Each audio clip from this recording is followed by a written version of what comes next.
Bueno, hermanos, entonces vamos a disponernos para comenzar con el tiempo de la predicación. Vamos a continuar con la serie expositiva que hemos venido realizando acerca del libro de Génesis. Yo espero que usted haya podido estudiar en casa, que haya podido repasar un poco de todo esto que estamos estudiando. Yo sé que hay mucha información, hay muchos detalles por ahí en medio de todo esto que hemos estado hablando. Sí que es importante que usted haga el ejercicio en casa, estar leyendo la historia de José, de qué se trata, para que así pueda estar más familiarizado con lo que vamos a estar hablando hoy y también pueda sacar el mejor provecho de la enseñanza. Es importante que cada uno desde su hogar pueda preparar sus corazones para este momento, para cuando vamos a recibir la palabra de Dios. Entonces, hace 8 días nuestro hermano Diver nos estuvo compartiendo lo que fue la parte final del capítulo 44.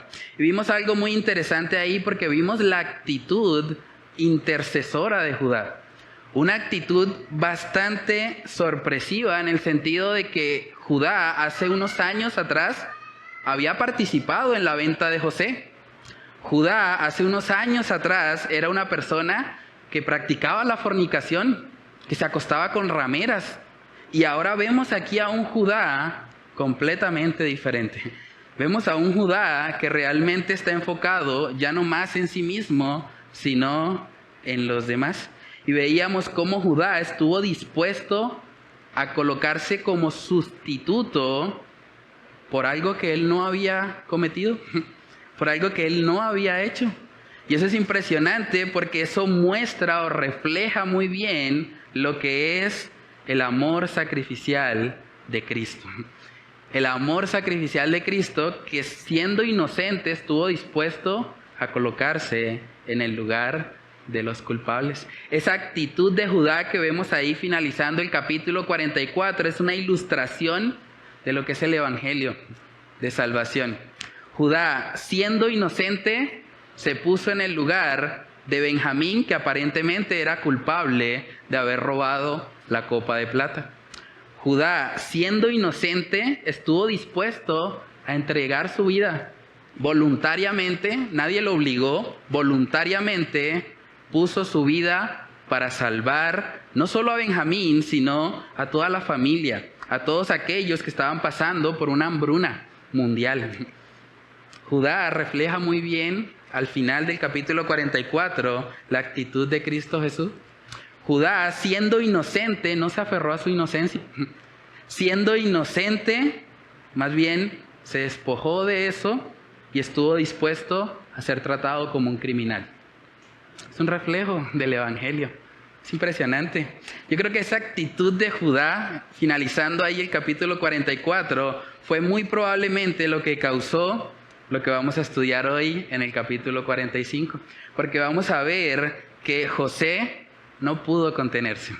José, al ver a Judá reflejando a Cristo de esa manera, él simplemente no pudo ocultar más su identidad y decidió revelarse a sus hermanos, decidió iniciar la reconciliación inmediatamente, aunque su plan inicial era otro. Su plan inicial con todo esto de la copa de plata era quedarse con Benjamín y luego esperar a que Jacob viniera hasta Egipto a rescatar a su hijo preferido. Pero ante esta demostración del amor sacrificial de Cristo por medio de Judá, José dijo, no más. El plan inicial que tenía queda abortado. Ante esto ya no puedo seguir fingiendo. Ya ha quedado más que claro que este Judá, que estaba dispuesto a recibir un castigo que no merecía, por amor a su hermano, por amor a su padre y por amor a todas las personas que estaban en hambruna, eso lo había constreñido de tal manera a José que él dijo, no más.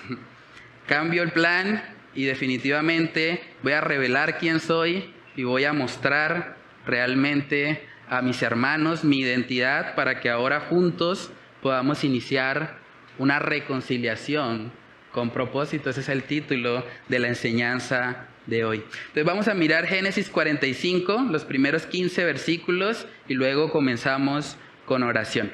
Dice Génesis 45, no podía ya José contenerse delante de todos los que estaban al lado suyo y clamó: haced salir de mi presencia a todos. Y no quedó nadie con él, al darse a conocer José a sus hermanos. Entonces se dio a llorar a gritos, y oyeron los egipcios, y oyó también la casa de Faraón. Y dijo José a sus hermanos: yo soy José, ¿vive aún mi padre? Y sus hermanos no pudieron responderle, porque estaban turbados delante de él. Entonces dijo José a sus hermanos: acercaos ahora a mí. Y ellos se acercaron. Y él dijo: yo soy José vuestro hermano, el que vendisteis para Egipto.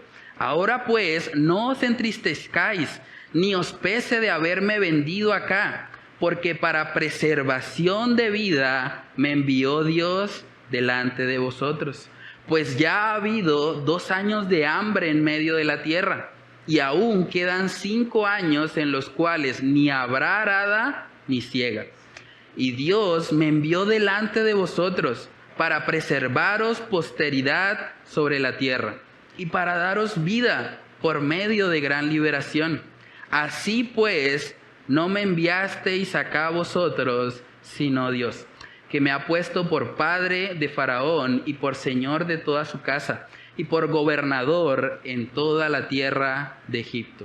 Daos prisa, id a mi padre y decidle: así dice tu hijo José, Dios me ha puesto por señor de todo Egipto. Ven a mí, no te detengas, habitarás en la tierra de Gosén y estarás cerca de mí, tú y tus hijos y los hijos de tus hijos, tus ganados y tus vacas y todo lo que tienes.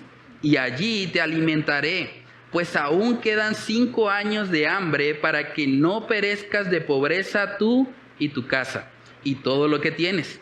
He aquí vuestros ojos ven, y los ojos de mi hermano Benjamín, que mi boca os habla. Haréis pues saber a mi padre toda mi gloria en Egipto, y todo lo que habéis visto, y daos prisa, y traed a mi padre acá.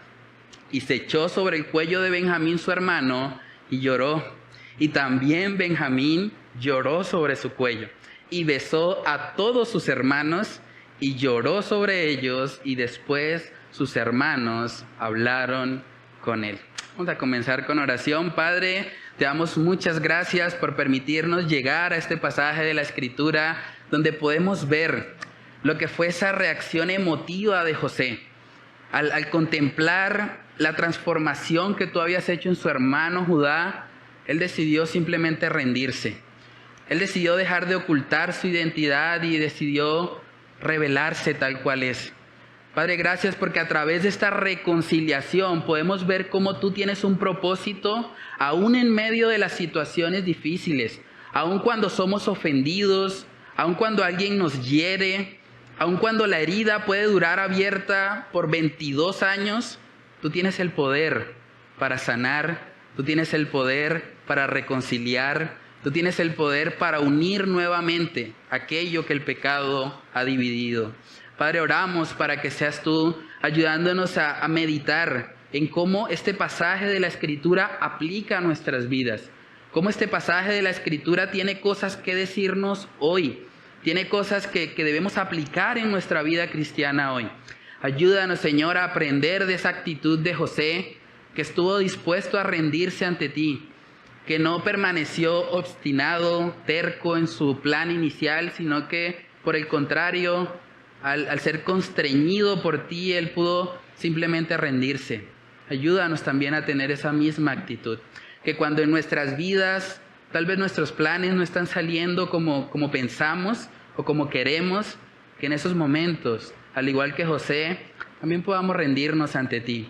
También podamos colocar todo en tus manos y podamos actuar sobre la base de la honestidad, sobre la base de la transparencia y sobre la base de mostrar quién realmente somos.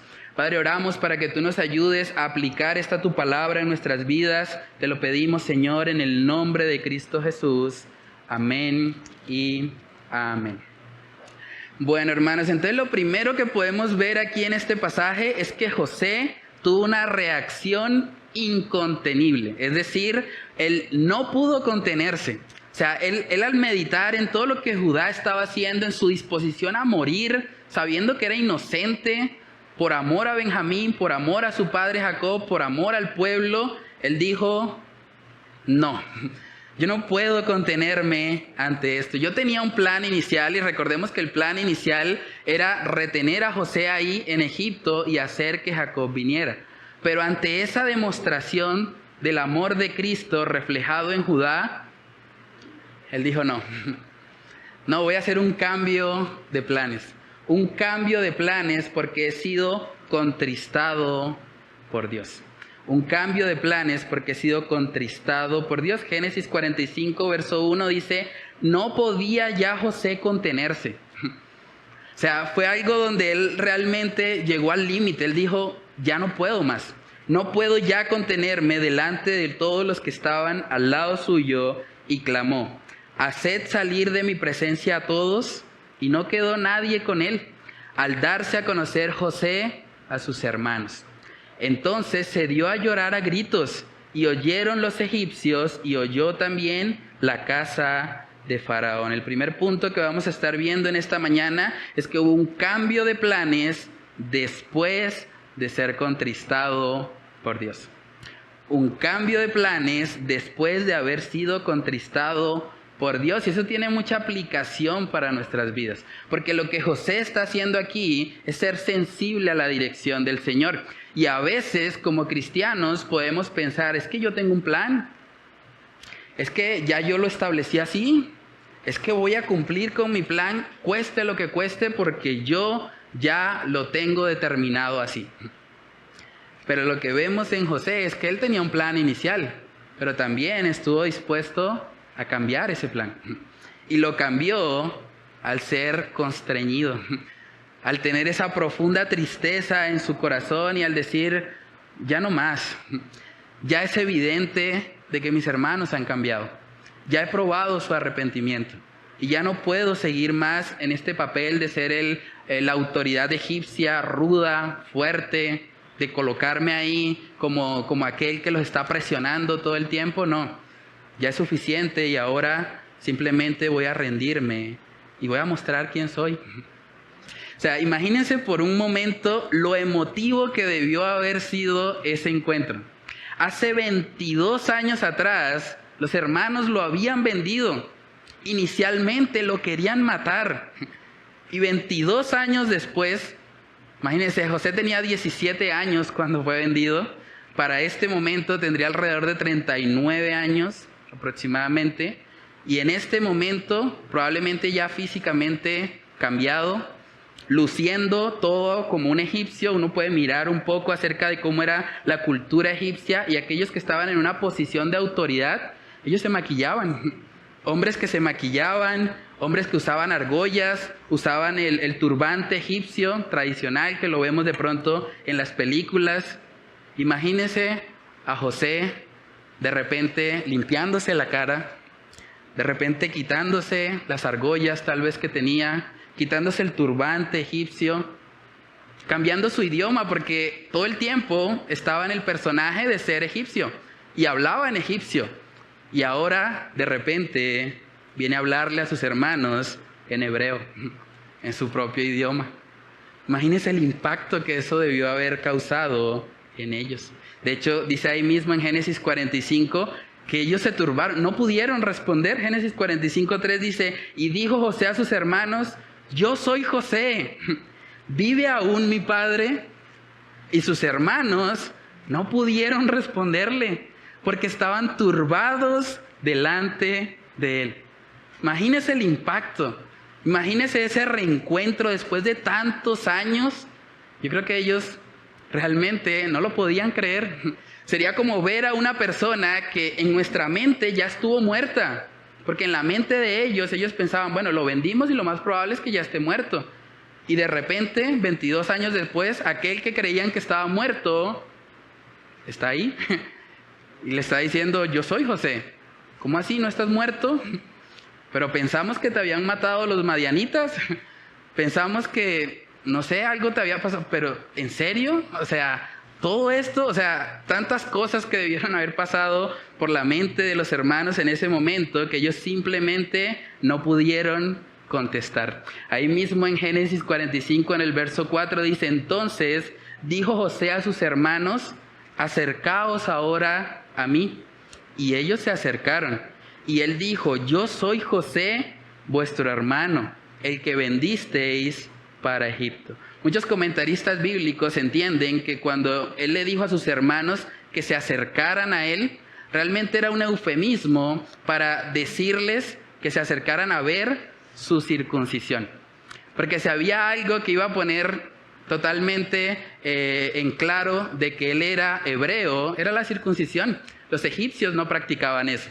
Entonces probablemente al decirle: acercaos ahora a mí, él les estaba invitando a que vieran lo que era una marca distintiva de un hebreo, la circuncisión. Entonces, todo este encuentro emotivo realmente debe movernos a nosotros también, a darnos cuenta que sin importar lo tardía que haya sido una ofensa, sin importar la cantidad de años que haya pasado entre lo que alguien nos hizo y aquello que tal vez no hemos sanado, no hemos perdonado, es muy importante que de nuestra parte haya una reconciliación. Y es lo que José hizo. Y es admirable de verdad ver la sensibilidad que este hombre tiene. La sensibilidad que él tiene para dejarse dirigir por Dios. Él podía haberse mantenido obstinado: no, mi plan es que Benjamín se queda y Judá puede interceder todo lo que quiera, pero yo no cambio. Yo sigo con mi plan, voy para adelante. No voy a ceder, porque soy la segunda autoridad en Egipto. Pero no vemos eso en José. Saben que hay un mito muy popular que dice que los hombres no lloran. Pero ¿qué estamos viendo acá? Un hombre de Dios, José, llorando. Un hombre de Dios, José, mostrándose vulnerable. Y eso es importante. Los hombres tenemos que también romper todos esos paradigmas y mostrarnos tal cual somos. Y hay momentos donde el hombre tiene que llorar. Y hay momentos donde el hombre tiene que mostrar su vulnerabilidad. Tiene que mostrar que no es siempre fuerte, que no siempre está arriba. También hay momentos donde los hombres estamos abajo. También hay momentos donde necesitamos un abrazo, necesitamos consuelo, necesitamos una palabra de ánimo. Entonces no debemos tratar todo el tiempo de mostrarnos como aquellos que siempre están bien. Y hermanos, algo que realmente es admirable acá es ver la disposición de José para cambiar el plan. Para cambiar el plan. A veces hay personas que me han dicho: pastor, yo voy a montar un negocio y yo sé que eso es la voluntad de Dios. Y yo le pregunto: bueno, ¿y tú cómo sabes que eso es la voluntad de Dios? No, pastor, eso ya está orado. Como ya está orado, la voluntad de Dios. Y yo, pero sí, es importante orar, obviamente, eso tiene un lugar importante en la toma de decisiones, pero los sicarios oran antes de ir a hacer su trabajo. Los musulmanes, antes de ir a adorar allá en la Meca, oran. Orar simplemente no significa que lo que vas a hacer es la voluntad de Dios. Pero muchos entienden: no, ya lo oré, ya, listo. Es como si vieran la oración como una especie de sello de aprobación de Dios. Entonces, como está orado, es la voluntad de Dios. O hay otros que de pronto son un poco más espirituales y dicen: no, pastor, lo que pasa es que yo estudié la Biblia. Y como en la Biblia no prohíbe lo que yo quiero hacer, entonces quiere decir que es la voluntad de Dios. Y uno dice: bueno, pues no necesariamente. El hecho de que no esté explícitamente prohibido en la Biblia no quiere decir que sea la voluntad de Dios. Personas que me dicen de pronto: bueno, pastor, yo tengo un plan, voy a montar una licorera ahí en Cuadrapicha. Y recuerde que la Biblia no dice nada de... la Biblia dice: no te emborracharás, pero yo no me voy a emborrachar. Son mis clientes los que se van a emborrachar.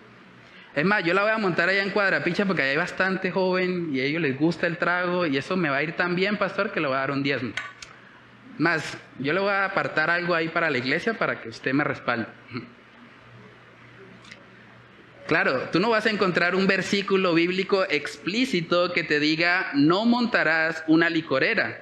Pero los principios de la palabra de Dios nos muestran que eso no es una decisión sabia. O sea, tú vas a promover el pecado en otros para tener un beneficio económico para ti. Claro, tú dices, no, yo no me emborracho, pero ¿qué le estás aportando a esta sociedad?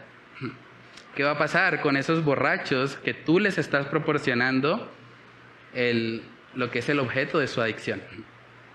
Entonces, no necesariamente, a veces también pasa, sobre todo en las relaciones sentimentales, una persona puede pensar, es que apareció alguien en mi vida.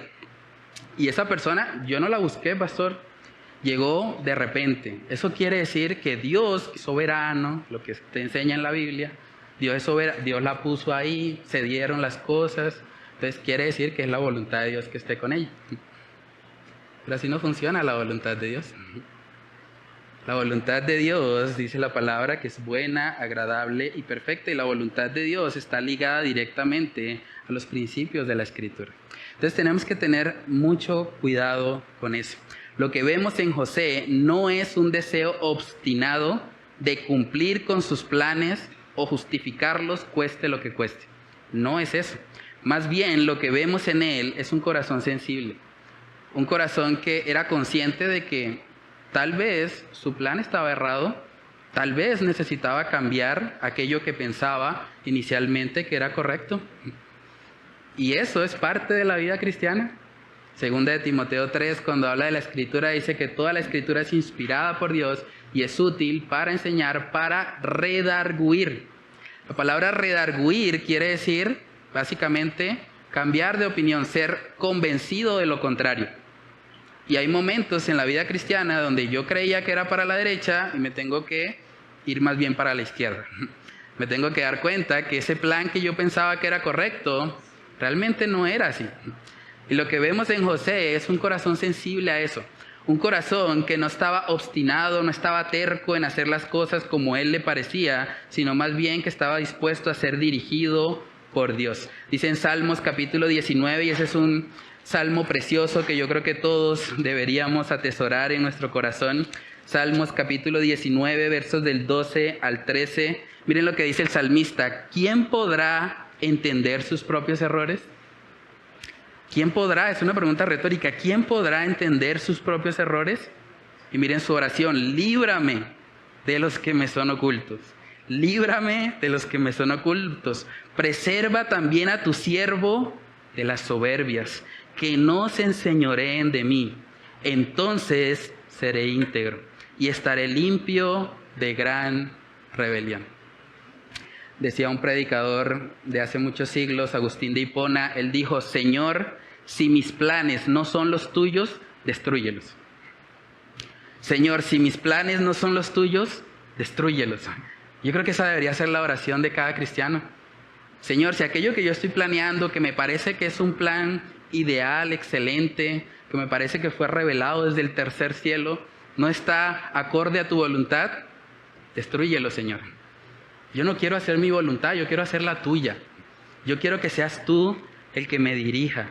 Y debemos pedirle al Señor, como decía nuestro hermano Yesida al principio en el devocional, debemos fiarnos de Jehová con todo nuestro corazón y Él enderezará nuestros caminos. Él enderezará nuestras veredas. Es muy importante eso. Déjame preguntarte a ti a manera de reflexión, ¿cuándo fue la última vez que Dios cambió tus planes? ¿Cuándo fue la última vez que tú ibas para la derecha y Dios te contristó de tal forma que te llevó hacia la izquierda? ¿Cuándo fue la última vez que tú experimentaste eso? Porque si eso nunca ha pasado en tu vida, puede ser que tú seas un obstinado. Puede ser que tú seas un terco, que vas a hacer lo que tú planeas sin importar lo que cueste. Y tal vez no estás siendo sensible a lo que es la dirección del Señor, a lo que Él quiere realmente llevarte a hacer. Hay un dicho popular que dice, no, hay personas que ellos mueren en la suya. Personas que definitivamente no están dispuestos a cambiar. Pero un cristiano no debería ser alguien que muere en la suya. Un cristiano debería ser alguien que ora al Señor y le pide, Señor, ayúdame. Si estoy haciendo algo mal, líbrame de mis propios errores. Yo quiero hacer tu voluntad. Y si tengo que cambiar todo lo que yo tenía planificado inicialmente, estoy dispuesto a hacerlo. Primera de Samuel, capítulo 15, en el versículo 23, nos dice un principio ahí muy importante, y es que la obstinación, A veces pensamos que la obstinación como que no es tan grave, ¿no? Como que eso... No, ser terco es que hay personas que son tercas y son así y ya. Pero la Biblia nos dice que la obstinación es idolatría. Es un pecado grave delante de Dios. Primera de Samuel 15, verso 23 dice, porque como pecado de adivinación es la rebelión, y como ídolos e idolatría la obstinación. Por cuanto tú desechaste la palabra de Jehová, Él también te ha desechado para que no seas rey. Pregúntate, ¿estás siendo obstinado? ¿Estás siendo terco? Algo que tal vez Dios ya ha venido hablándote hace un tiempo y te mantienes en tu posición y sigues queriendo hacer las cosas en tus fuerzas. Si estás en esa situación, eres un idólatra. Y tienes que arrepentirte delante de Dios, porque la obstinación es idolatría. Como cristianos tenemos que ser conscientes de que nuestra vida debe ser dirigida por Dios. ¿Saben que incluso el mismo apóstol Pablo pasó por una situación donde Dios le cambió sus planes? Donde Dios hizo que eso que él pensaba que era lo correcto y que era la voluntad de Dios, realmente no se diera como él pensaba. Miremos Hechos capítulo 16. Hechos capítulo 16, versículos del 6 al 7. Hechos 16, verso 6 dice, y atravesando Frigia y la provincia de Galacia, les fue prohibido por el Espíritu Santo hablar la palabra en Asia. Y cuando llegaron a Misia, intentaron ir a Bitinia, pero el Espíritu no se lo permitió. Impresionante eso, ¿no? ¿Qué querían hacer ellos en estas provincias, en estas ciudades? Predicar. Predicar está en contra de la palabra de Dios, no, en absoluto. De hecho, la Biblia dice que debemos predicar el Evangelio. Sin embargo, el Espíritu Santo les prohibió entrar a esas ciudades. Imagínense el conflicto que Pablo podía haber tenido en ese momento. Pero Señor, si yo quiero ir a predicar, ¿por qué me lo impides? ¿Por qué me cierras las puertas? Yo anhelo que esas personas en Asia se conviertan, que te conozcan a ti. Pero el hecho de que la Biblia lo permita o lo apruebe no quiere decir necesariamente que esa sea la dirección específica de Dios para nuestra vida. Tal vez Dios quiere guiarnos en otra dirección. Entonces debemos tener sensibilidad para poder identificar, y para eso es clave nuestra vida de comunión con Dios, nuestra vida devocional, estar continuamente en oración, estar continuamente en lectura de la palabra, estar continuamente adorando a Dios, estar en comunión con la iglesia. Todos podemos tener puntos ciegos en nuestra vida, cosas que no vemos, cosas de las que no nos damos cuenta que tal vez estamos haciendo mal. Y para eso Dios nos pone en medio de una congregación donde hay personas que pueden mostrarnos esas cosas que no hemos visto, que pueden ayudarnos a ver que esa decisión que para nosotros era espectacular, fantabulosa como dicen algunos, esa decisión que pensábamos que era lo mejor, realmente no es tan así. Y es importante tener personas a nuestro alrededor que puedan guiarnos y que puedan ayudarnos a ver aquello que tal vez por nuestra obstinación o por nuestra terquedad no queremos ver. Pregúntate entonces, a manera de aplicación en este primer punto, ¿en qué área de tu vida estás siendo obstinado? ¿En qué área de tu vida estás siendo obstinado? Y es una pregunta muy personal, porque para cada uno de nosotros puede ser algo diferente. Pero ¿en qué área de tu vida tú estás dispuesto a hacer lo que tú quieras y pasar por encima del que sea? Pasar por encima de tus padres, pasar por encima de la iglesia, pasar por encima de la universidad, de tus amigos, de los que te conocen. ¿En qué área de tu vida estás viviendo en obstinación? Tal vez puede ser en el área de las finanzas. Dice un dicho popular que lo último que se convierte en un cristiano es el bolsillo. Tal vez en el área financiera tú estás tratando de decirle a Dios, mira Dios, yo voy a la iglesia el domingo, si quieres voy el miércoles, es más, voy a ir el lunes a las reuniones acá hace el pastor de hermenéutica, a ver. Pero con el bolsillo no te metas, Dios, porque eso yo lo manejo. Y hay personas que tristemente viven su vida cristiana así, tienen ciertas áreas que las tienen como guardadas en su corazón y dicen, no Dios, aquí no quiero que tú gobiernes. Gobierna en todo lo demás, pero en esta área de mi vida, no, esta déjamela a mí. esta yo la manejo, Señor. Déjame este espacio reservado para yo manejarlo como creo que es correcto. Pero saben que lo que Dios quiere de nuestras vidas es que haya una total rendición.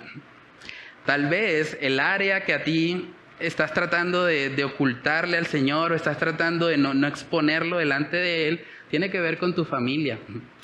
Tal vez tiene que ver con los roles que Dios ha establecido para el hogar. Tal vez hay esposas que están pensando, bueno, yo voy a la iglesia, a mí me gusta realmente recibir la palabra, pero eso de la sujeción, no. No, pastor, eso sí, lo siento mucho, a mí me da pena con usted, pero eso no. Yo eso no lo voy a aplicar en mi vida, eso no lo voy a vivir porque esa área, usted no sabe lo que pasa en mi casa. Y es verdad, probablemente yo no sé, pero la Biblia nos está dando principios que no dependen de lo que pasa en tu casa. Principios que realmente dependen de la sabiduría que Dios ha revelado. Tal vez puede ser el área de los sentimientos. Una de las áreas donde los jóvenes especialmente tienden a ser más tercos es en los sentimientos. Pastor, no se meta. Yo ya la conozco a ella y ella ya casi es cristiana. Falta un poquito. La llevo en 99%. El 1% que me falta es que crea. Bueno, si alguien está pensando de esa manera, realmente van a venir consecuencias a su vida. El Señor ha dejado lineamientos para que los jóvenes sepan cómo escoger una pareja según Dios, cómo formar una familia acorde al diseño de Dios. Y son áreas de nuestra vida que tenemos que entregarle al Señor. Miren que José era creyente. José tenía un plan, pero su plan fue cambiado por el Señor. Y a veces, siendo cristianos, podemos tener también un plan. Y Dios puede contristarnos y llevarnos a tener que cambiar ese plan. Por eso es importante la comunión con Dios, ser sensibles a su dirección. Pregúntate también a manera de aplicación, ¿en qué área de tu vida estás siendo contristado por Dios? Porque lo que le pasó aquí a José fue que él ya no pudo contenerse. Probablemente él luchó hasta el final por mantener el plan que tenía inicialmente. Él dijo, bueno, voy a hacer todo lo posible por cumplir a cabalidad, pero llegó al punto en que ya no pudo contenerse. Entonces pregúntate tú, ¿en qué área de tu vida estás siendo contristado por Dios? Cuando somos contristados por Dios, es para nuestro bien. Cuando somos contristados por Dios, es para arrepentimiento, dice la Escritura, 2 de Corintios, capítulo. Bueno, la Escritura dice en 2 de Corintios, les debo entonces el texto puntualmente, que la tristeza que es según Dios es para arrepentimiento. La tristeza que es según Dios no es para que tú te amargues. No es para que tú pienses, Dios, ¿por qué me haces pasar por esta situación difícil en mi vida? ¿Por qué otra vez vuelvo a lo mismo? ¿Por qué sigo fallando? ¿7? Capítulo 7, verso 10. Segunda de Corintios, capítulo 7, verso 9, dice, ahora me gozo, no porque hayáis sido contristados, sino porque fuisteis contristados para arrepentimiento. Porque habéis sido contristados según Dios, para que ninguna pérdida padecieseis por nuestra parte. Porque la tristeza que es según Dios produce arrepentimiento para salvación, de que no hay que arrepentirse. Pero la tristeza del mundo produce muerte. Cuando tú estás siendo contristado por Dios, es para arrepentimiento. El arrepentimiento básicamente es un cambio de mentalidad. Dios te permite ser contristado para que tú cambies tu manera de pensar, para que dejes de estar pensando que tal vez algo o alguien te va a dar plenitud, para que dejes de estar pensando que el pecado es más satisfactorio que la obediencia a Dios. Lo que Dios hace es llevarte a un punto donde tú seas contristado para que tu mente sea cambiada, para que tú te arrepientas y para que ahora vivas conforme a la voluntad de Dios. Entonces, si tú como cristiano estás siendo contristado, deberías aprender a gozarte en eso. Porque Dios está tratando contigo para que te arrepientas, para que cambies de mentalidad y para que vivas para Él. Lo siguiente que podemos preguntarnos en este primer punto es cómo el Evangelio está guiando tus planes.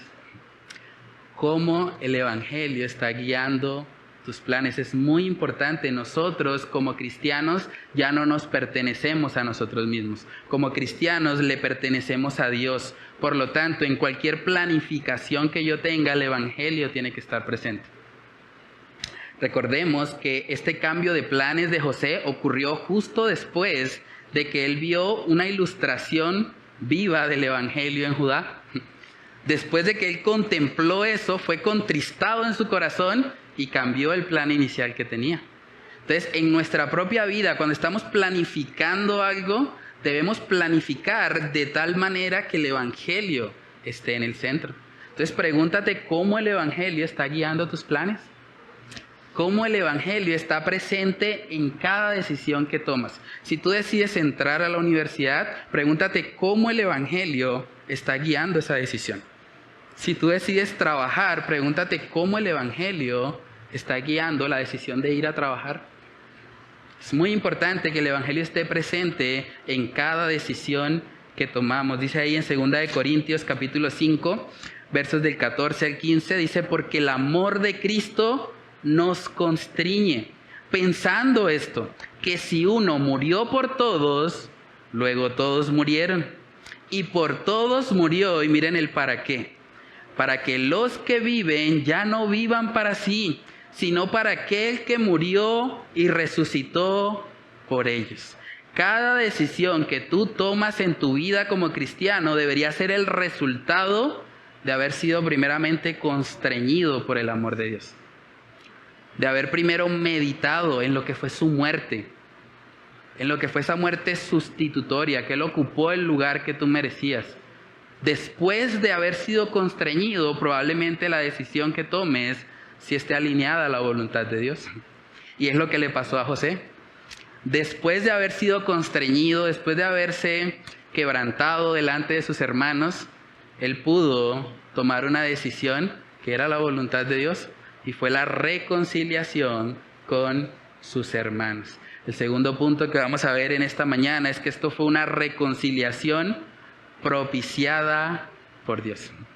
Una reconciliación propiciada por Dios. Dice Génesis 45, en el verso 5, dice, ahora pues, no os entristezcáis, ni os pese de haberme vendido acá, porque para preservación de vida me envió Dios delante de vosotros. Pues ya ha habido 2 años de hambre en medio de la tierra, y aún quedan 5 años en los cuales ni habrá arada ni siega. Y Dios me envió delante de vosotros para preservaros posteridad sobre la tierra y para daros vida por medio de gran liberación. Así pues, no me enviasteis acá vosotros, sino Dios, que me ha puesto por padre de Faraón y por señor de toda su casa y por gobernador de toda la tierra de Egipto. Pueden ver cómo José tenía una perspectiva totalmente enfocada en Dios. Eso para mí es impresionante. José había llegado a un punto de madurez espiritual donde él ya no veía las cosas simplemente desde una perspectiva horizontal. Él no simplemente estaba viendo el daño que sus hermanos le hicieron, en la aflicción que él tuvo que pasar cuando fue injustamente encarcelado. Él no estaba pensando en sí mismo, no estaba pensando en otros, estaba pensando simplemente en Dios, en Dios. Él sabía, Dios lo encaminó para esto. Dios, no se entristezcan, Dios lo hizo. Dios permitió que ustedes cometieran esa falta porque tenía un propósito mayor. Y no hay nada ya de que quejarnos, no hay nada que reclamarle a Dios. Había un buen propósito detrás de esto. Y eso es impresionante. José había comprendido que Dios es soberano aún en medio del dolor, aún en medio de la incertidumbre, aún en medio de las situaciones incómodas que llegan a nuestra vida. Dios sigue siendo soberano. Y Dios había permitido que sus hermanos lo vendieran. Sin embargo, como dice el texto, fue con un buen propósito. Dice, porque para preservación de vida me envió Dios delante de vosotros. Hermanos, ¿ven la importancia de estudiar quién es Dios? Esto es la evidencia de un hombre que conoce la soberanía de Dios. No simplemente que canta. Acabamos de cantar, contempla a Dios, en su trono está, venid y adoradle. Pero cuando llega el momento de poner a prueba esa canción, cuando llega el momento donde tal vez nos están hiriendo, tal vez hay personas haciéndonos daño, cuando llega el momento donde estamos sufriendo, ¿seguimos creyendo que Dios está al control? ¿Seguimos creyendo que en su trono está? ¿O nos amargamos? ¿O permitimos que haya enojo, rencor, aborrecimiento en nuestro corazón? Hermanos, es fundamental conocer a Dios. José conocía muy bien que Dios es soberano. Y eso fue lo que le ayudó, porque era muy difícil. Después de 22 años y después de todo lo que él tuvo que pasar en la carne, lo más probable es que él los quería acabar. Pero como conocía a Dios, él sabía, bueno, ellos hicieron este grande mal contra mí, como dice al final en el capítulo 50, pero Dios lo encaminó para bien. Yo no tengo que enfrascarme contra ellos, no tengo que atacarlos a ellos, porque yo sé que hay un Dios soberano, un Dios que controla todas las cosas y que lo ha permitido y que de hecho tiene un buen propósito. Entonces, cuando vemos las cosas ya no desde una perspectiva horizontal, sino que empezamos a ver las cosas desde una perspectiva vertical, eso cambia todo. Eso cambia todo. Las relaciones interpersonales empiezan a ser más conflictivas y más difíciles en la medida en que estamos pensando horizontalmente. Si en un hogar, si en una casa, los miembros de esa familia están pensando todo el tiempo horizontalmente en el daño que él me hizo, en cómo me voy a desquitar de la última que me hizo, eso no se queda así, voy a ver cómo me vengo de eso.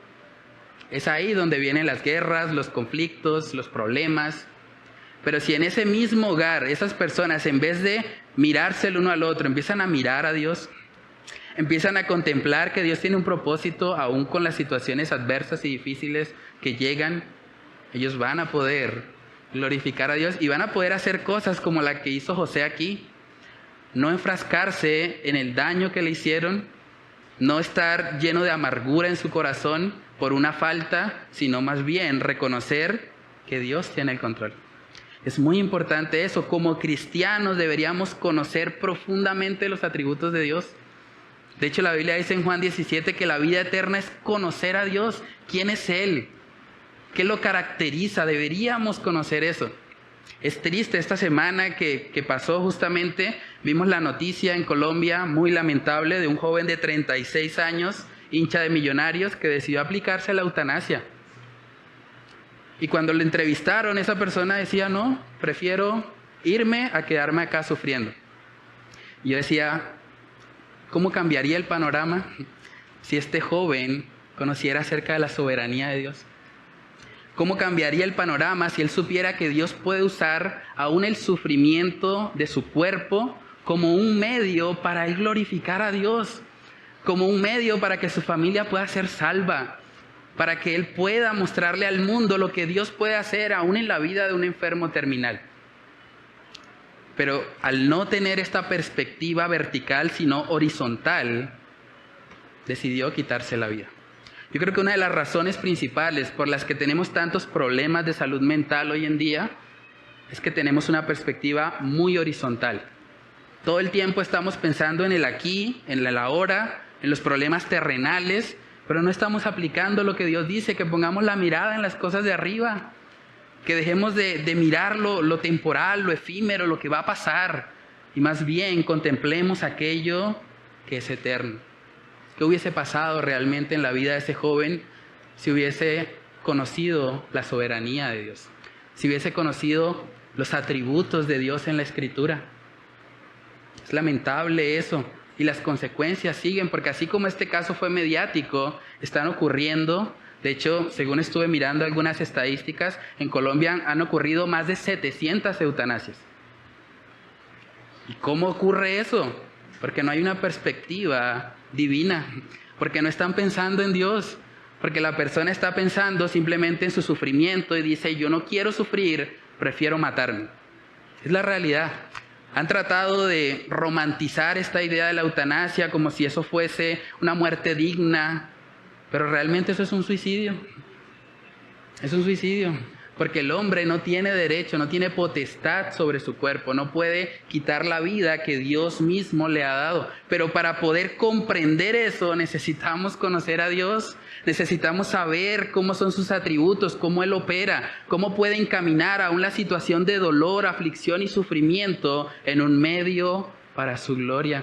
Dice en el libro de Daniel capítulo 4, y ese es un texto también muy importante, sobre todo cuando hablamos de la soberanía de Dios y de comprender cómo Él obra. Daniel capítulo 4 en el verso 35, dijo ahí el rey Nabucodonosor, todos los habitantes de la tierra son considerados como nada. Y Él, hablando de Dios, hace según su voluntad en el ejército del cielo y en los habitantes de la tierra, y no hay quien detenga su mano y le diga, ¿qué haces? Nuestro Dios es soberano, y es soberano aún en medio del dolor, aún en medio de la aflicción, aún en medio de las ofensas que puedan llegar a nuestra vida. Y en manos de Dios podemos confiar en que Él siempre tiene un buen propósito para el dolor. Él siempre tiene un buen propósito para la aflicción. Romanos capítulo 8, ese es un texto también muy conocido. Romanos 8 en el versículo 28, dice ahí la palabra de Dios, y sabemos, no es algo de lo que estamos dudando, sabemos que a los que aman a Dios, todas las cosas les ayudan a bien. Esto es, a los que conforme a su propósito son llamados, porque a los que antes conoció también los predestinó, para que fuesen hechos conformes a la imagen de su Hijo, para que Él sea el primogénito entre muchos hermanos. El dolor en las manos de Dios es bueno. El dolor en las manos de Dios es el medio que Él va a utilizar para salvarte si no le conoces o para santificarte si ya eres un creyente. Pueden ver cómo conocer a Dios cambia totalmente nuestra perspectiva acerca del sufrimiento, y necesitamos educarnos en eso, porque vivimos en un mundo que nos está bombardeando todo el tiempo con ideas de que el propósito del ser humano es ser feliz. El propósito de casarte es que te vas a casar para ser feliz, pero todo eso es una perspectiva horizontal, una perspectiva que traerá al final muerte. Pero si tu perspectiva es vertical, si tú aprendes a ver a Dios, entonces aún en medio del sufrimiento vas a poder darle gracias. Aún en medio del sufrimiento vas a alegrarte, porque Dios tiene un buen propósito con eso que está permitiendo. Y tal vez a través de la enfermedad que tú estás padeciendo, tu familia conozca el Evangelio. Y tal vez a través del sufrimiento que estás viviendo por causa de un desamor, por causa de una situación económica difícil, por causa de problemas de salud, tal vez ese es el medio que Dios va a usar para salvar a muchas personas. Entonces, cuando vemos el sufrimiento desde la perspectiva de Dios, todo cambia. Entonces, deja de quejarte. Como cristianos, al contemplar la soberanía de Dios, deberíamos dejar a un lado la queja. Y más bien deberíamos aprender, en vez de preguntarnos, Señor, ¿por qué? Deberíamos preguntarnos, Señor, ¿para qué? ¿Qué me quieres enseñar? ¿Cuál es el propósito de esto? Y es lo que pasó con José. José no les reclamó. José podía haberles dicho, ¿por qué me hicieron esto? Ustedes no saben lo que yo he pasado. Ha sido muy difícil para mí desde que fui vendido. He tenido que pasar por las verdes y las maduras por su culpa. Pero no hizo nada de eso. De hecho, los está consolando a ellos. Les está diciendo, no, tranquilos, no se sientan tristes. Ya lo que pasó, pasó. Realmente ahorita lo importante es que Dios tiene un propósito con esto. Y es la manera en que debemos aprender también nosotros a sobrellevar los conflictos. El propósito de Dios con el sufrimiento, hermanos, siempre es bueno. Si tú eres un incrédulo, Dios te pone a sufrir para que tú le conozcas, para que tú te acerques a Él. Segunda de Pedro, capítulo 3, en el versículo 9, ese es un texto también bastante conocido. Dice ahí, el Señor no retarda su promesa, según algunos la tienen por tardanza, sino que es paciente para con nosotros. Óigase bien, no queriendo que ninguno perezca, sino que todos procedan al arrepentimiento. Dios no quiere que tú perezcas, y si te está haciendo sufrir, es para que tú le conozcas. Es para que tú te rindas ante Él, es para que dejes de luchar en tus propias fuerzas y te arrepientas. Coloques toda tu confianza en Cristo como Salvador. Ahora, si tú ya eres un creyente, si tú eres una persona que ha nacido de nuevo, el sufrimiento en tu vida tiene como propósito santificarte. Tiene como propósito llevarte a un conocimiento más profundo de Dios. Saben que cuando hablamos del sufrimiento, un personaje que inmediatamente viene a nuestras mentes de la Escritura es Job. Job pasó por unas situaciones que yo creo que ningún cristiano querría pasar. Sin embargo, aún con lo terrible que fue todo lo que Job tuvo que vivir, al final de la historia, en Job capítulo 42, podemos ver que Dios también tenía un buen propósito con el sufrimiento de Job. Job 42, versos del 5 al 6 dice, de oídas te había oído, mas ahora mis ojos te ven. Por tanto, me aborrezco y me arrepiento en polvo y ceniza. Era necesario ese sufrimiento en la vida de Job para que él pronunciara ahora estas palabras. De la misma manera, en ocasiones es necesario el sufrimiento en nuestra vida como cristianos para que tengamos un conocimiento más profundo acerca de Dios. Entonces pregúntate tú a manera de aplicación, ¿cómo lidias tú con el sufrimiento?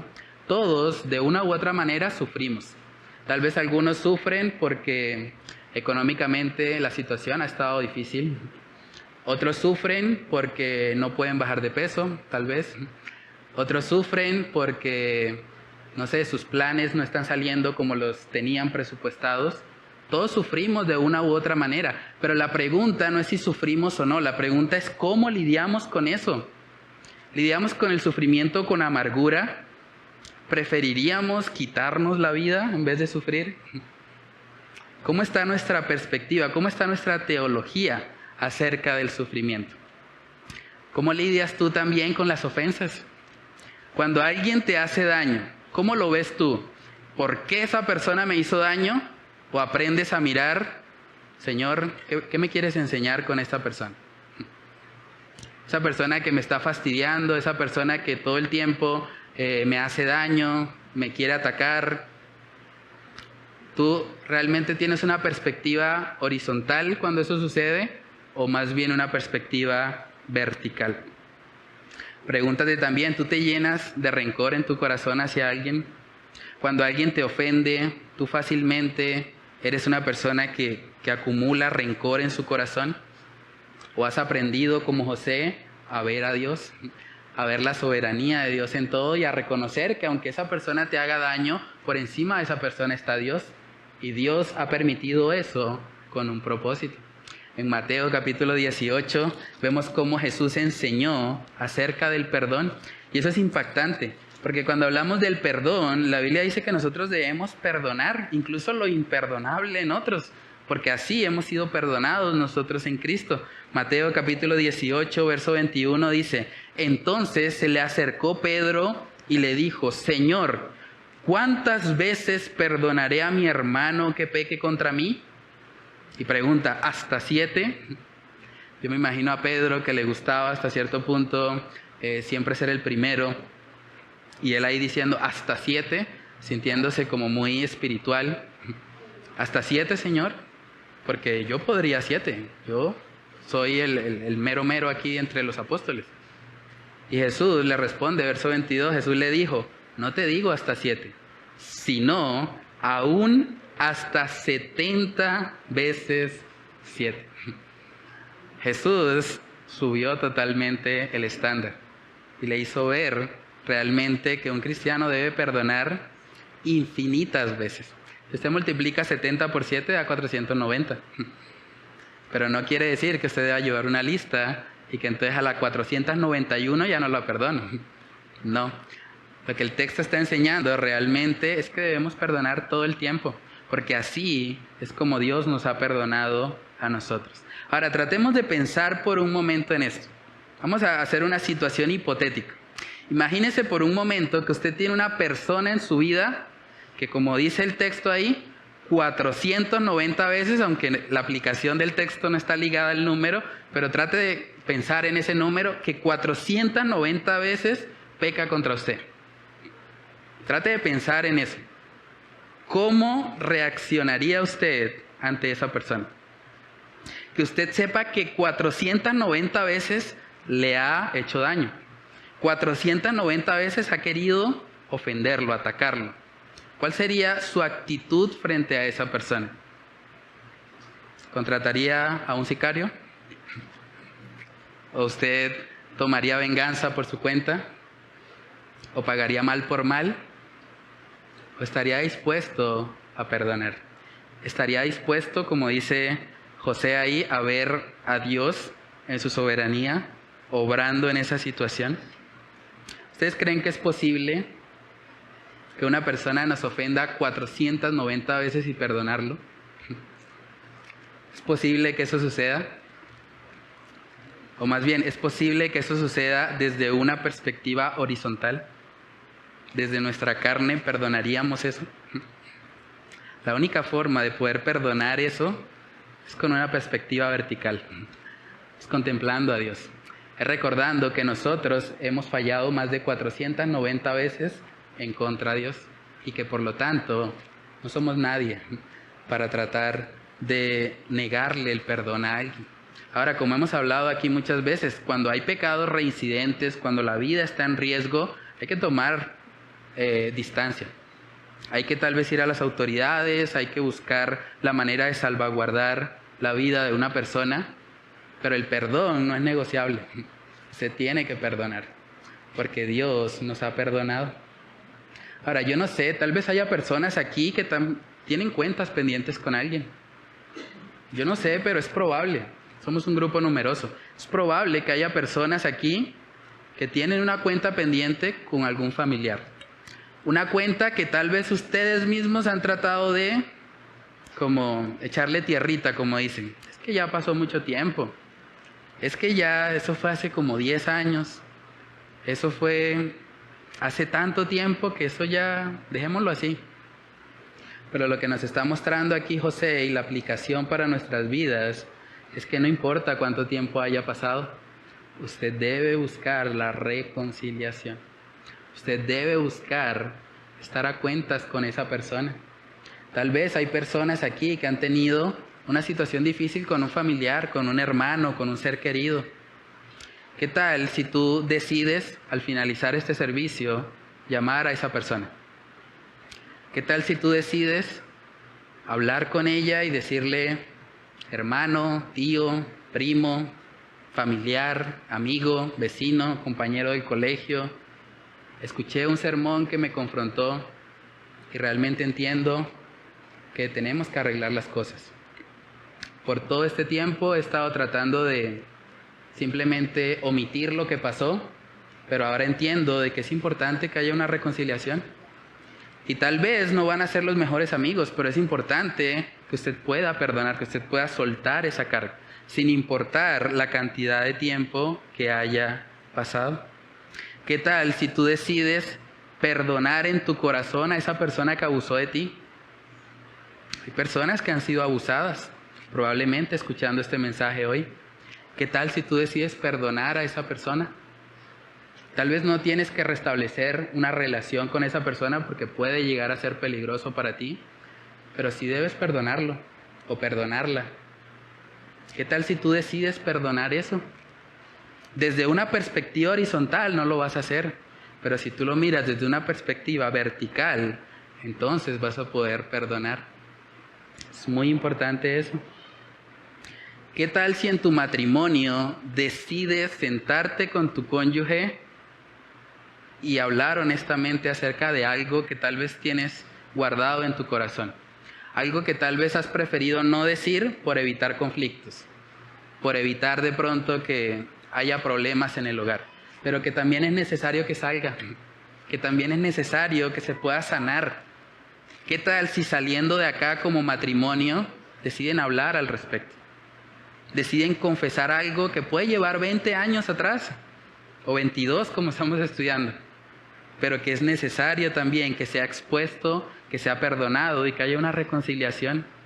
¿Qué tal si tú decides hacer eso? Como cristianos debemos ser personas que están dispuestas a buscar activamente la reconciliación y ver cuál es el propósito de Dios en todo.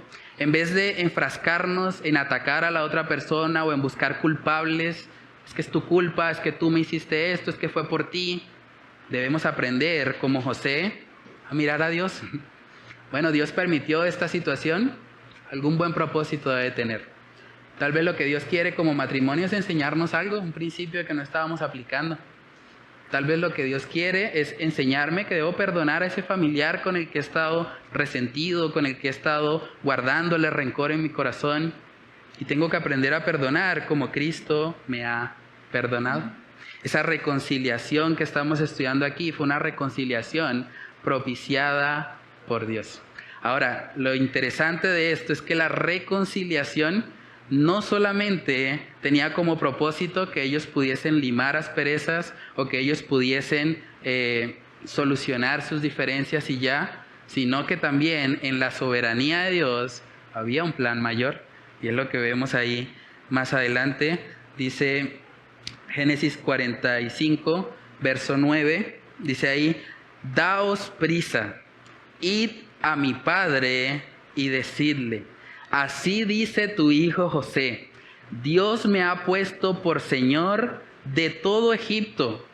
Ven a mí, no te detengas, habitarás en la tierra de Gosén y estarás cerca de mí, tú y tus hijos y los hijos de tus hijos, tus ganados y tus vacas y todo lo que tienes. Y allí te alimentaré, pues aún quedan 5 años de hambre, para que no perezcas de pobreza tú y tu casa y todo lo que tienes. Tercer punto en esta mañana es que hay un llamado a anunciar la buena noticia de salvación. Hay un llamado a anunciar la buena noticia de salvación. La reconciliación que hubo entre José y sus hermanos tenía un propósito mayor que simplemente tener paz o unidad entre la familia. El propósito de Dios a través de esa reconciliación era que ellos pudiesen ser instrumentos para ir a un mundo hambriento y contarles acerca de dónde podían encontrar el pan. ¿Pueden ver la analogía que hay con el Evangelio? Es impresionante. Todo apunta a lo que Dios vino a hacer. Como cristianos hemos sido reconciliados con Dios, no simplemente para que estemos unidos con Él, sino para que también vayamos al mundo y les digamos dónde está el pan de vida. Para que podamos ir y decirle a las personas que están allá afuera, que no conocen a Dios, les podamos decir: reconcíliense con Dios. Vengan a Él, yo he sido reconciliado, tú también te puedes reconciliar con Él. Si me perdonó a mí, que soy un vil pecador, también te puede perdonar a ti. Hace poquito justamente los jóvenes estuvieron haciendo una actividad evangelística que titulamos Compartiendo el Pan de Vida. Y es eso, compartir el pan de vida, es ir y decirle a este mundo incrédulo, decirles: vengan y reciban a Cristo. Reciban ese pan que puede saciar su hambre. Reciban esa agua que va a saciar plenamente su sed espiritual. Y si hacen eso, no volverán a tener hambre ni sed jamás.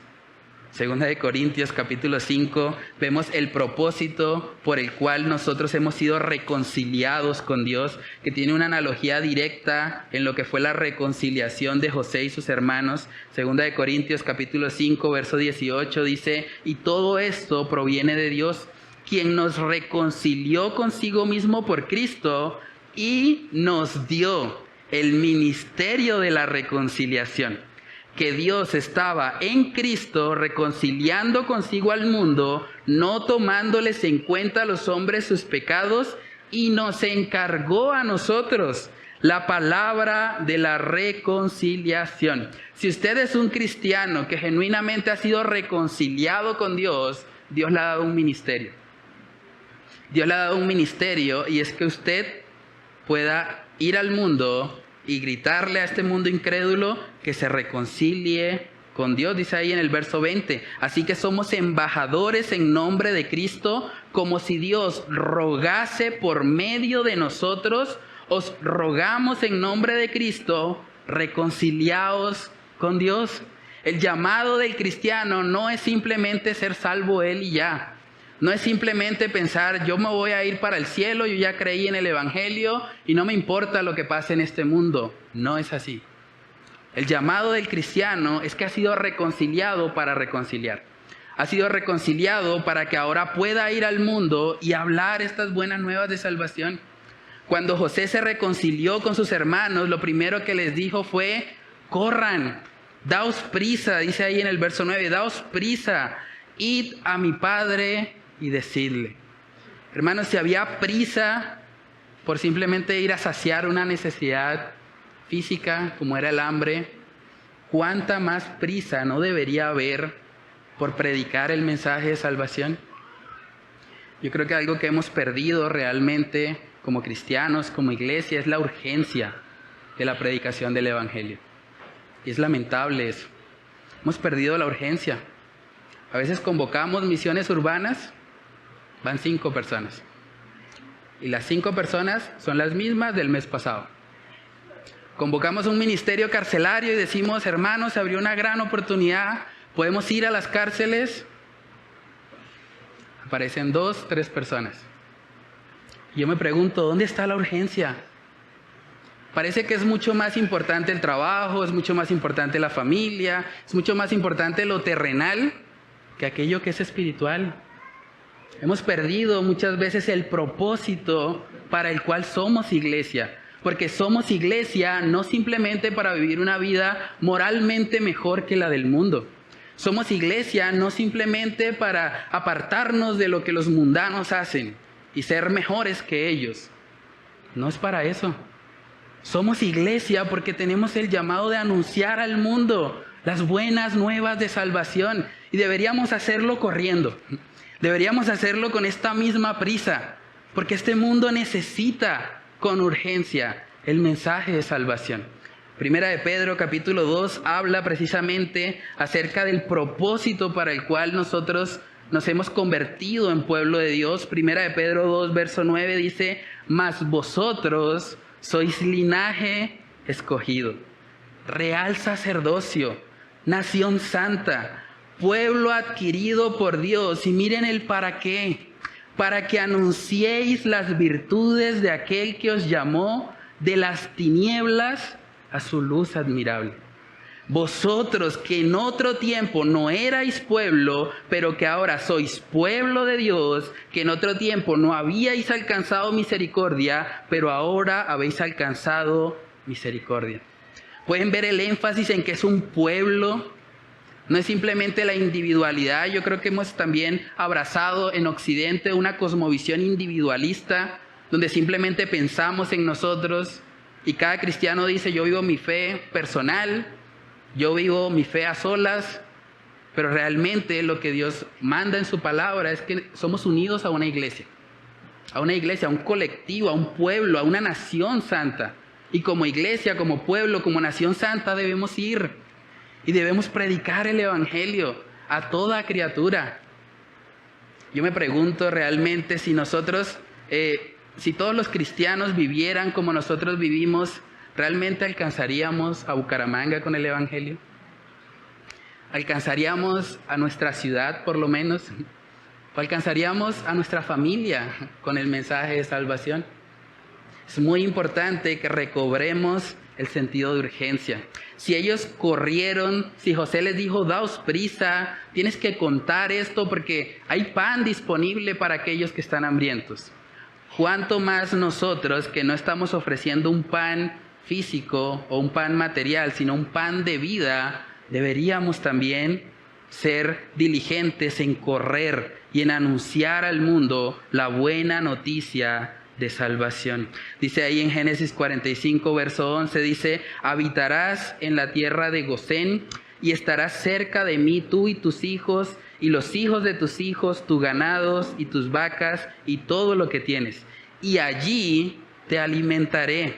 pues aún quedan 5 años de hambre, para que no perezcas de pobreza tú y tu casa, y todo lo que tienes. He aquí vuestros ojos ven, y los ojos de mi hermano Benjamín, que mi boca os habla. Haréis pues saber a mi padre toda mi gloria en Egipto, y todo lo que habéis visto, y daos prisa, y traed a mi padre acá. Y se echó sobre el cuello de Benjamín su hermano, y lloró. Y también Benjamín lloró sobre su cuello. Y besó a todos sus hermanos, imagínense esa escena, y lloró sobre ellos, y después sus hermanos hablaron con él. José se aseguró de que no quedara duda de que los amaba. Los besó a todos, a los que quisieron venderlo, a los que incluso inicialmente querían era matarlo, querían quitarle la vida. Ahora los besó, ahora los abrazó y ahora les mostró el amor de Cristo. Como cristianos, nosotros ahora debemos ser como José. Este mundo que nos aborrece, este mundo que rechaza el mensaje de salvación, nosotros debemos ir y amarlos. Debemos ir y predicarles las buenas nuevas. Y debemos ser intencionales en eso. Hermanos, la gran comisión no es una sugerencia. La gran comisión no es algo que usted puede mirar si obedece o no, si le queda tiempo lo hace o si no, no. La gran comisión es un mandato de parte de Dios. Es imperativo que vayamos. No simplemente que esperemos a que la gente venga a la iglesia, sino que vayamos y prediquemos el mensaje de salvación. Mateo 28, verso 19 dice, por tanto, id. Por tanto, id. ¿Cuándo fue la última vez que fuiste? Por tanto, id y haced discípulos a todas las naciones, bautizándolos en el nombre del Padre y del Hijo y del Espíritu Santo, enseñándoles que guarden todas las cosas que os he mandado, y he aquí, yo estoy con vosotros todos los días hasta el fin del mundo. Amén. ¿Tú estás cumpliendo esto? ¿Tú lo estás viviendo? Yo sé que todos tenemos diferentes agendas, diferentes ocupaciones, pero quiero llevarte a pensar. Examina tu vida hoy con honestidad. ¿La razón por la que tú no vas a las misiones urbanas es terrenal? ¿O la razón por la que tú no te involucras en el evangelismo en la iglesia es terrenal? ¿Estás mirando simplemente lo horizontal? ¿Estás corriendo en la rueda del hámster? ¿Estás afanado simplemente por el aquí y el ahora? ¿O realmente tienes una razón espiritual? Tienes una razón que un día tú le vas a poder decir al Señor, Señor, yo no iba a las misiones urbanas porque tenía esta razón espiritual. Y el Señor va a decir, sí, hermano, muy bien, esa es una muy buena excusa y no tenías que haber ido. ¿Cómo estás en eso? Realmente examina tu vida. No es mi intención, obviamente, hacerte sentir mal, pero sí quiero que reflexiones al respecto. ¿Cuál es la razón por la cual no te estás tomando en serio el evangelismo? Tal vez estás pensando que eso es tarea del pastor o que eso es tarea de los líderes de la iglesia, pero que a ti como cristiano eso no te toca, que tú no tienes el ministerio de reconciliación. Si tú dices eso, también estás diciendo que no eres creyente, porque los que somos reconciliados, como leímos en 2 Corintios, recibimos el ministerio de la reconciliación. El llamado de cada cristiano es ir y hacer discípulos y predicar las buenas nuevas de salvación. Saben que cuando uno mira todo esto que sucede en los diferentes países del mundo, en cómo en muchos lugares están siendo asesinados por hacer lo que estamos haciendo hoy, por salir a predicar el evangelio, realmente es triste mirar cómo está la iglesia en Occidente. Mirar cómo hemos caído en la pasividad. Hemos caído en simplemente pensar, ser cristiano se trata de vivir una vida moralmente mejor, no hacer las mismas prácticas que el mundo, pero ya. Más de eso es fanatismo. Pero lo que vemos en la Escritura es todo lo opuesto. Un cristiano es alguien que está apasionado, que corre, que hace todo lo que esté a su alcance para que este mundo conozca el mensaje de salvación. Y que si tiene que sufrir por eso, lo va a hacer. Si tiene que pasar por adversidad, por pruebas, por dolor, lo va a hacer. Porque entiende que es su llamado, Cada cristiano ha sido llamado a anunciar las buenas nuevas de salvación. Y así como los hermanos de José fueron corriendo a Canaán a decirle a su padre y a toda la casa que estaba ahí en hambruna, decirles que había pan en Egipto, de la misma manera, cada cristiano está llamado a anunciarle a este mundo incrédulo, a este mundo hambriento, a este mundo que está tratando de buscar en los ídolos lo que solo Dios puede dar. Tiene el llamado del cristiano de ir y hablarles acerca del pan de vida y hablarles acerca del mensaje de salvación. Entonces, hermanos, no seamos tibios, no seamos pasivos en aquello que Dios demanda que nosotros seamos activos, que nosotros hagamos la gran comisión y que podamos cumplir con el propósito para el cual nos salvó, porque no fuiste salvo para ti mismo, no fuiste salvo para tener una bonita familia, fuiste salvo para Dios. Y parte de lo que Dios quiere es que tú vayas y prediques el mensaje de salvación, primeramente en Bucaramanga, que viene siendo nuestra Jerusalén, también en Judá, en Samaria y hasta lo último de la tierra. Entonces, hermanos, que el Señor nos ayude a recuperar ese sentido de urgencia por la predicación del Evangelio y por vivir vidas que no estén enfocadas en nosotros, sino que estén enfocadas en Dios. Vamos a orar. Padre, te damos muchas gracias, Señor, por esta tu palabra. Gracias porque nos muestra, Señor, lo que fue esta reconciliación de José con sus hermanos. Nos muestras cómo él decidió, Señor, revelar su identidad. Él decidió mostrarle a sus hermanos que lo querían matar un tiempo atrás. Él decidió mostrarles el amor cristiano. Decidió extenderles gracia. Decidió tratarlos así como tú le habías tratado a él, porque también era un pecador que necesitaba de tu gracia. Padre, oramos para que tú nos ayudes a entender que el propósito para el cual hemos sido reconciliados no es simplemente para venir a calentar una silla en la iglesia. No es simplemente para vivir una vida moralmente superior a la de otras personas en este mundo. Tú nos has salvado para que anunciemos, para que vayamos, para que cumplamos con tu gran comisión acá en la tierra. Padre, ayúdanos a no ser tibios en esto. Ayúdanos a no vivir una vida cristiana pasiva, una vida cristiana que esté enfocada simplemente en nosotros, en lo que nos afecta a nosotros, en nuestro trabajo, en nuestros afanes, en nuestras preocupaciones. Ayúdanos, Dios, a salir de esa rueda de hámster y a poner la mirada en ti.